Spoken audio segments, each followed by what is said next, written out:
อยสอนอนุบาลเนาะบ้านอันเขาอยู่สะอางปัญหาใหญ่ๆคือไม่ยิงเนาะมันมีภาระหลายคือแบบแต่ก่อนเรารับข้อมูลบ่ละเอียดมารอบนี้แล้วคือแบบได้ความรู้สำหรับข้อมูลนี้มันก็สำคัญเนาะเพราะว่าเมื่อก่อนละไม่ยิงลาวละบ่มีสิทธิ์เนาะแม้แต่ว่าเลือกตั้งก็ยังส่วนหลายแล้วผู้ชายเนาะไป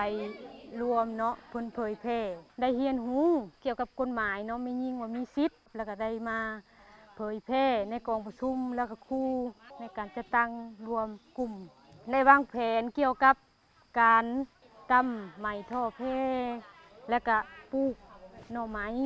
แล้วก็เลี้ยงสัตว์เนาะปลาบ่อหอยบ่อแล้วก็เฮาสามารถเว้ากล้าแสดงออกว่าให้ผัวนั้นเฮ็ดแทนเฮาก็ไปแทนได้แบบนี้แม่ยิ่งสำคัญแบบในองค์การจัดตั้งต่างๆแม่ยิ่งก็สามารถเฮ็ดได้เนาะคือผู้ชายทุกอย่าง